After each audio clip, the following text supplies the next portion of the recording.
Hey guys, तो पिछली video में हमने देखा कि किस तरीके से हमने अपने प्रोजेक्ट को फायरबेस के साथ सेटअप किया, राइट। अब इस वीडियो में हम लोग बात करने वाले हैं कि कैसे हम डेटा को रिट्रीव कर सकते हैं एप्लीकेशन के अंदर। ऑलराइट, सो अब पहले हम क्या करेंगे यहाँ पे कि पहले मैं यहाँ पे अपने फायरबेस के ऊपर जाता हूँ। जब तक कि हम डेटाबेस क्रिएट नहीं करेंगे तब तक हम डेटाबेस के अंदर की जो फाइल्स उनको फैच कैसे करेंगे, राइट। तो अब मैं यहाँ पे जाता हूँ और यहाँ पे देखो आप फायर स्टोर डेटाबेस का एक नया नाम है, ये आइकन है। दूसरा एक डेटाबेस है, वो है रियल टाइम डेटाबेस। आपको फायर स्टोर डेटाबेस के ऊपर जाना है, ठीक है। कभी कभी आप मिस्टेक कर दे तो आप जाते हो रियल टाइम डेटाबेस के ऊपर। हमें इसका इस्तेमाल नहीं करना, हमें फायर स्टोर का इस्तेमाल करना है बिकॉज उसका प्लगइन हमने अभी तक इंस्टॉल किया है, ठीक है। तो क्रिएट डेटाबेस के ऊपर आपको क्लिक करना है और प्रोडक्शन मोड या फिर आप कुछ इस तरीके से टेस्ट मोड के ऊपर जा सकते हो। फिलहाल के लिए ये 30 डेज़ की वैलिडिटी रखता है, मतलब आप इस डेटाबेस के अंदर CRUD ऑपरेशन को 30 डेज़ के लिए परफॉर्म कर पाओगे। ये सारी चीज़ें जो हम नेक्स्ट बात करेंगे ये एक्चुअली बहुत ही सिंपल है, ठीक है। यहाँ पे बस आपको ट्रू लिख देना है एंड दैट्स इट, ओके। तो अब हम क्या करें, नेक्स्ट के ऊपर क्लिक कर देंगे। यहाँ पे आप US सेंट्रल लिख सकते हो, ठीक है।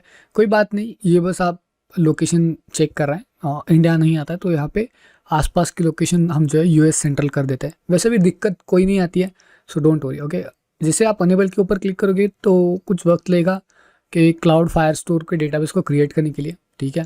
इसके अंदर आप मल्टीपल टाइप्स का डेटाबेस क्रिएट कर सकते हो। फॉर एग्जांपल मेरे पास अभी मैं बोर्ड एप्लीकेशन बिल्ड कर रहा हूँ, ठीक है। अब इसी डेटाबेस को यूज़ करके मैं दूसरा एक डेटाबेस जनरेट कर सकता हूँ। मतलब बोर्ड के नाम से मैंने एक डेटाबेस जनरेट किया, उसके बाद मुझे लगा कि यार दूसरे एप्लीकेशन के लिए भी सेम प्रोजेक्ट के अंदर एक डेटाबेस क्रिएट कर लूँ, तो वो भी मैं कर सकता हूँ। अब आपके सामने कुछ इस तरीके का इंटरफेस आ जाएगा। हालांकि कोई भी डेटाबेस यहाँ पे मौजूद नहीं होगा, लेकिन अगर आप स्टार्ट कलेक्शन के ऊपर क्लिक करोगे तो आपको बस अपने डेटाबेस का नाम देना है, ओके। सो यहाँ पे मैं नाम दे रहा बोर्ड, ओके। और यहाँ पे बोर्ड हमने डेटाबेस तो बिल्ड कर लिया, लेकिन इसके अंदर कौन सी चीज़ें होनी चाहिए। अब सबसे पहले जो डॉक्यूमेंट की आईडी है वो आप ऑटो आईडी कर दो, ठीक है। उसके बाद फील्ड जो है आप लिख दो टाइटल। ये जो टाइप होगा वो स्ट्रिंग होगा, तो वैल्यू में लिख दूंगा लेट्स से टेस्टिंग, ओके। और एक और अगर आपको फील्ड ऐड करनी तो ऐड फील्ड के ऊपर क्लिक करके आप जो है इस तरीके से लिख सकते हो डिस्क्रिप्शन, एंड यहाँ पे लिख देता हूँ टेस्टिंग फॉर डिस्क्रिप्शन, ओके। तो ये मतलब मैं टेस्टिंग के लिए कर रहा हूँ, ओके, ठीक है। Save this file, okay. जब आप सेव करोगे तो आप देख सकते हो आपके पास आपका एक बोर्ड नाम का एक डेटाबेस है जिसके अंदर एक आईडी है जो कि अलग ही है, और इसके अंदर एक डेटाबेस है, ठीक है। मतलब इसके अंदर एक डेटा है, राइट। अब अगर मुझे एक और डॉक्यूमेंट मतलब एक और डेटा ऐड करना तो यहाँ पे मैं ऑटो आईडी करूँगा, यहाँ पे जाऊँगा, यहाँ पे लिखूँगा टाइटल, यहाँ पे लिखूँगा लेट्स से शॉप, यहाँ पे लिखूँगा डिस्क्रिप्शन,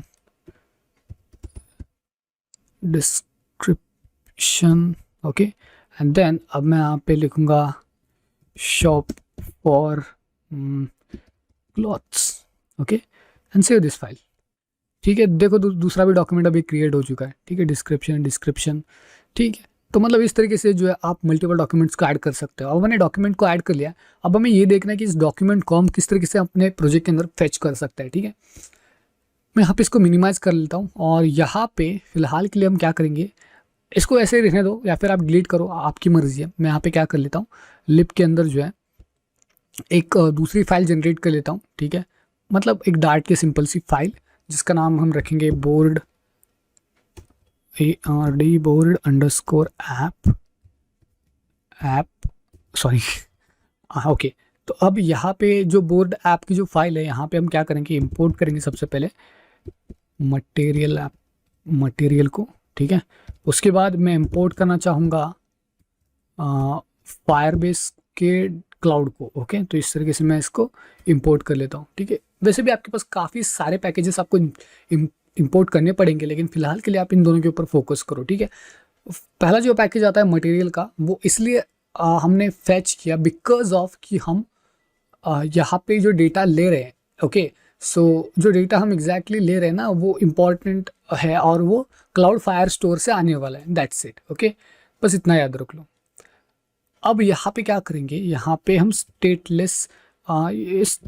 स्टेटफुल विजिट के ऊपर भी चलते हैं, ठीक है। स्टेटफुल विजिट के ऊपर जाओ, ठीक है। और यहाँ पे लिखेंगे मूवी नहीं, यहाँ पे लिखेंगे बोर्ड ऐप, ओके। वैसे आप कोई भी नाम दे सकते हो, ऐसी कोई बात नहीं है। ओके, तो ठीक है। अब यहाँ पे हम रिटर्न क्या करते हैं, ऑब्वियसली हम स्कैफोल्ड को रिटर्न करते हैं, राइट। तो यहाँ पे स्कैफोल्ड को हम रिटर्न करेंगे। ऑलराइट, स्कैफोल्ड के अंदर आप ऐप बार जनरेट कर लो, ऐप बार, और यहाँ पे हम लिखेंगे title text, let's say my bold. Okay, अब कुछ इस तरीके का टाइटल आप रख सकते हो, ये कम्प्लीटली आपके ऊपर है, ठीक है। आप लीडिंग एक्शन जो भी आपको डालना है वो यहाँ पे आप डाल सकते हो, ठीक है। तो मैं यहाँ पे आई गेस कि ऐसे रहने देता हूँ, ठीक है। अब आते हैं मेन पार्ट के ऊपर जो कि है बॉडी, ठीक है। बॉडी के अंदर क्या करने वाले बेसिकली कि बॉडी के अंदर हम उस डेटा को फेच करने वाले हैं। ऑलराइट, अब डेटा को फेच करना इसका मतलब है कि हमारे पास कुछ ऐसी चीज़ होनी चाहिए जिसकी मदद से हम डेटाबेस को ग्रैब कर पाए। ओके, अब डेटाबेस को ग्रैब करने के लिए यहाँ पे सिंपल सी चीज़ है कि हम लोग जो है खास तौर पे वेरिएबल्स को जनरेट करते हैं। तो वेरिएबल जनरेट करने के लिए यहाँ पे मैं देखो विजिट जो आपका क्लास है बोर्ड ऐप स्टेट वाला, उसके नीचे आप सारे के सारे वेरिएबल्स को जनरेट करोगे। ओके, अब वेरिएबल को जनरेट करने के लिए सबसे पहले मैं यहाँ पे वैर, ठीक है, Firestore db is equals to Firestore db। Okay, Firestore db is equals to, मैं यहाँ पे लिखूँगा फायर स्टोर, ठीक है, डॉट इंस्टेंस डॉट कलेक्शन। अब कलेक्शन किस लिए, कलेक्शन का मतलब होता है कि आपके डेटाबेस का नाम। तो डेटाबेस का नाम हमें पता है बोर्ड, राइट। अब हमारे पास डेटाबेस आ चुका है, अब हमें इस डेटाबेस को लेना है, इसलिए हम क्या कर सकते हैं, यहाँ पे स्नैपशॉट्स लिख सकते हैं, ठीक है।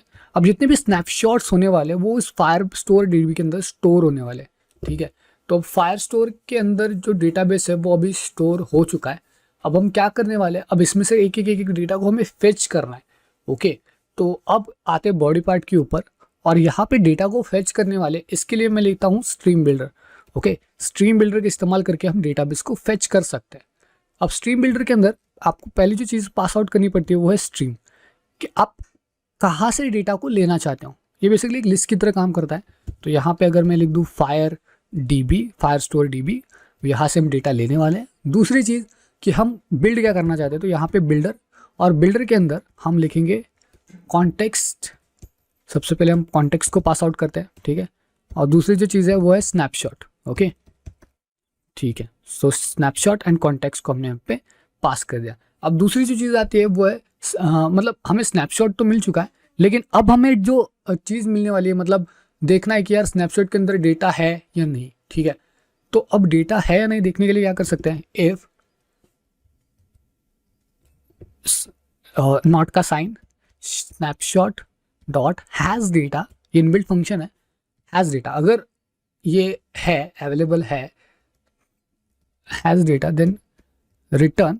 अब देखो रिटर्न हम क्या कर सकते हैं, अगर स्नैपशॉट का डेटा अवेलेबल नहीं है तो रिटर्न हम नन कर सकते हैं, कुछ भी कर सकते हैं, लेकिन फिलहाल के लिए हम यहाँ पे लिखेंगे सर्कुलर प्रोग्रेस इंडिकेटर। ओके, तो जब तक डेटा नहीं मिल रहा वो घूमता रहेगा। ओके, तो ये एक सिंपल सी मेथड है, ठीक है। अब दूसरी चीज़ आती है कि अगर ऐसा नहीं है, मतलब उसके अंदर डेटा है, तब हम क्या कर सकते हैं, तो तब हम रिटर्न कर सकते हैं। तो रिटर्न क्या करेंगे, अब हम रिटर्न करेंगे लिस्ट व्यू बिल्डर को, बिकॉज ऑफ, अब देखो लिस्ट व्यू बिल्डर को क्यों रिटर्न कर रहा हूँ मैं, डॉट बिल्डर, एक सेकेंड मैं आपको समझा देता हूँ। ओके, सबसे पहली बात कि हमारे पास एक डेटा नहीं है, फायर स्टोर डीबी के अंदर बहुत सारा डेटाबेस होने वाला है। आपके पास अभी के लिए आपको पता है कि आपके पास 2 कलेक्शंस है, इसके अंदर 2 टाइप से डेटाबेस है, मतलब 2 डेटाबेस है समझ लो, आपको अभी पहले पता है। लेकिन इसके अंदर दो डेटाबेस है, राइट, और हमें दोनों को फेच करना है, तो लिस्ट व्यू बिल्डर आपकी हेल्प करता है। ओके, तो यहाँ पे आइटम बिल्डर के अंदर यहाँ पे हम क्या करने वाले, यहाँ पे एक कॉन्टेक्स्ट को पास आउट करेंगे, और दूसरी चीज़ हम पास आउट करेंगे वो है इंट इंडेक्स। ओके, तो इंट इंडेक्स पास आउट करने के बाद यहाँ पे एंटर करेंगे और सेमीकोलन, ठीक है। दूसरी चीज़ हमें यहाँ पे और एक पास आउट करनी है जो कि है आइटम काउंट। ओके, बिकॉज जब तक कि आइटम काउंट हम असाइन नहीं करेंगे लिस्ट व्यू बिल्डर कुछ नहीं कर पाएगा, या फिर वो आपको एरर शो कर देगा। तो यहाँ पे आइटम काउंट क्या होगा, इस समय पे, तो आपके पास स्नैपशॉट आ चुका है। Snapshot dot data dot document, okay, documents dot length, okay. तो ये जो है वो लेंथ को डिसाइड करेगा, okay. So documents dot length, I guess हाँ सही है, ठीक है। अब आते हैं स्नैपशॉट के बाद, अब आते हैं यहाँ पे, ठीक है। अब हमें शो करना है, राइट। तो शो करने के लिए रिटर्न, और हम डायरेक्टली से शो करेंगे टेक्स्ट की मदद से, ओके। सो टेक्स्ट यहाँ पे snapshot dot data dot documents,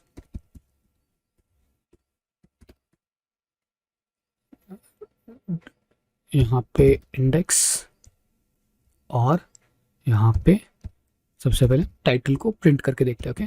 सो टाइटल हम यहाँ पे प्रिंट करेंगे, okay. So save this file, and अब यहाँ पे मेन के अंदर आकर के यहाँ पे जो माय ऐप है उसको हटा के पहले मटेरियल ऐप यहाँ पे लिखेंगे, और लिखेंगे होम, और यहाँ पे लिखेंगे बोर्ड ऐप, ठीक है।